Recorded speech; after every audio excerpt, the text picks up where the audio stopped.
I want to go over the first two titration problems on this worksheet. So the first one at the bottom, and then number 2 is at the top of the next page, and then we'll see what you can do after that on your own.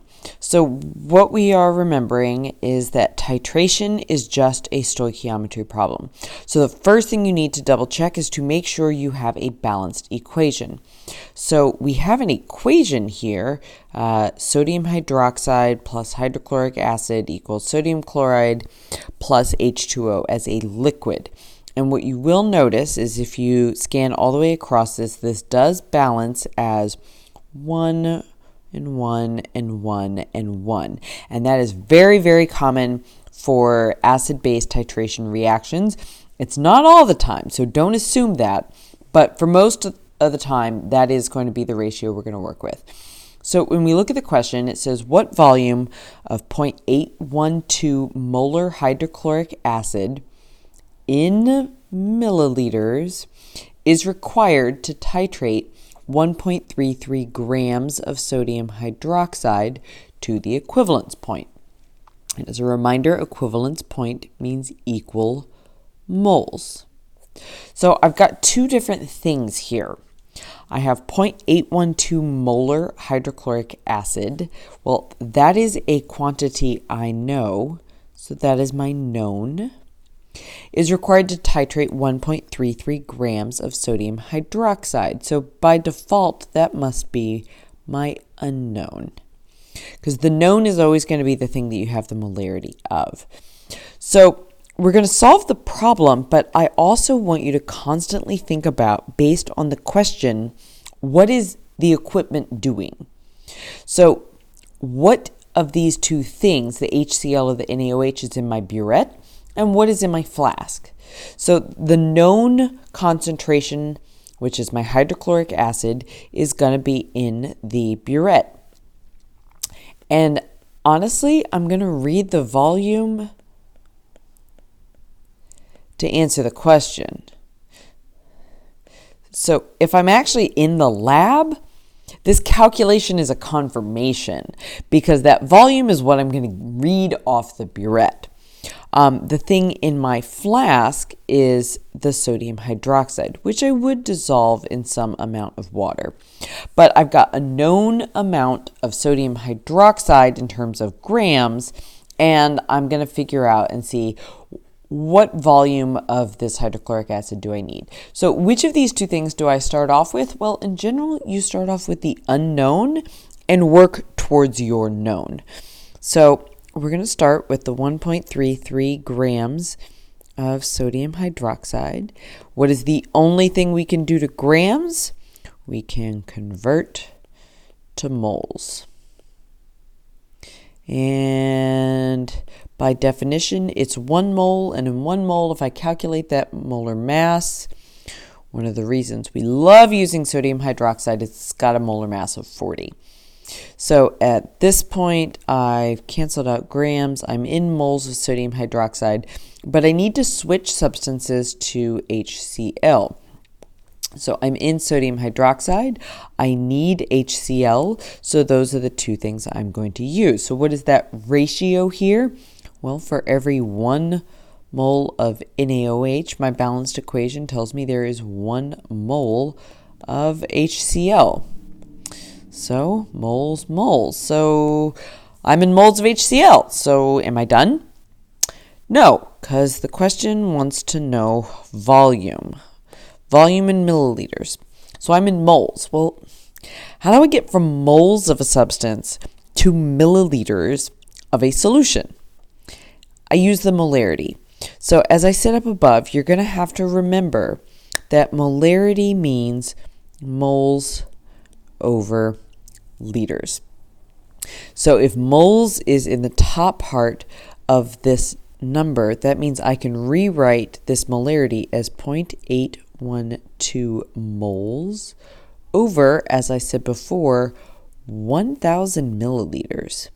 So that's a conversion factor. How am I going to set that up? Well, if I have moles of HCl in my numerator now, that means I need moles of HCl in my denominator. and I want milliliters because that's my volume in the numerator.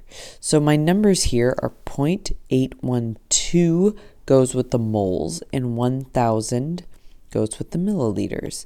So if I've set that up correctly, those cancel, leaving me with milliliters, which is what the question was asking for. So if I multiply this across, all right, it's 1.33 divided by 40 times 1,000 divided by 0.812. I'm going to have 1, 2, 3 sig figs. Everything tells me 3 sig figs. So when I do that in my calculator and I round, I get 40.9 milliliters of HCl. Okay. So if I look at number 2, very, very similar question. All right, so it says, consider this reaction. 2 HNO3, that is nitric acid, plus 1 barium hydroxide gives me how many barium nitrates in 2 waters? Well, if I've got 1 barium there, I'm going to have 1 barium here. So this is not a 1-to-1 relationship. This is a 2-to-1 relationship. So I do need to take into account the fact that I'm going to have a 2 here and a 1 here into my problem as I work.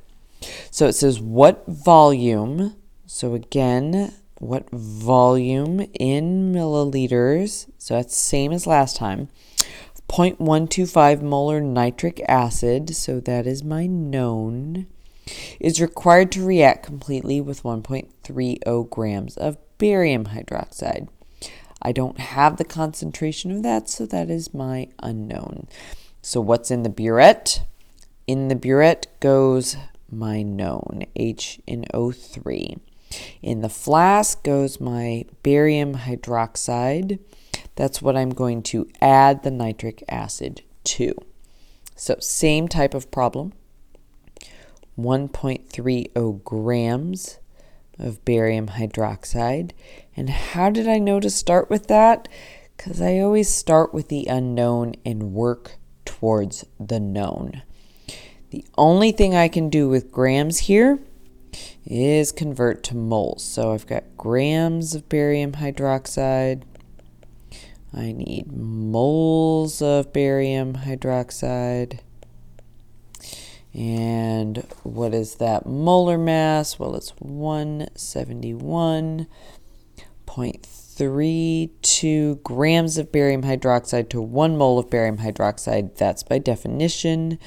So that cancels. Now I'm in moles of barium hydroxide, but I want to be in moles of nitric acid. So this is where I take into account that 2 and the 1. So which one gets the 2, the numerator or the denominator? Well, the 2 is paired with the HNO3 in the balanced equation, so it needs to be paired with the HNO3 in my dimensional analysis. The 1 is going to stay with the barium hydroxide. So I have now canceled out of barium hydroxide. I am fully into moles of HNO3, but I want milliliters. So I'm going to do the same thing as I did in the previous problem, and I'm going to look at this molarity, and I'm going to say that can be rewritten as 0.125 moles over 1,000 milliliters. And if I write it that way, how does it need to fit into this problem? Well, I've got moles of HNO3 here. My question is asking for milliliters, so that's what needs to go in my denominator. So the 0.125 goes with the moles.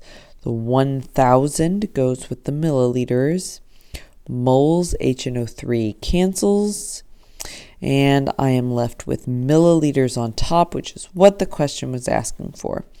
So when I calculate this, it's 1.30 divided by 171.32 times 2 times 1,000 divided by 0.125. So that's a whole lot of numbers. If you want to make sure you do it all in the calculator correctly, you can do all of that in the top and do a big old divide and do all of that in the bottom. That will work.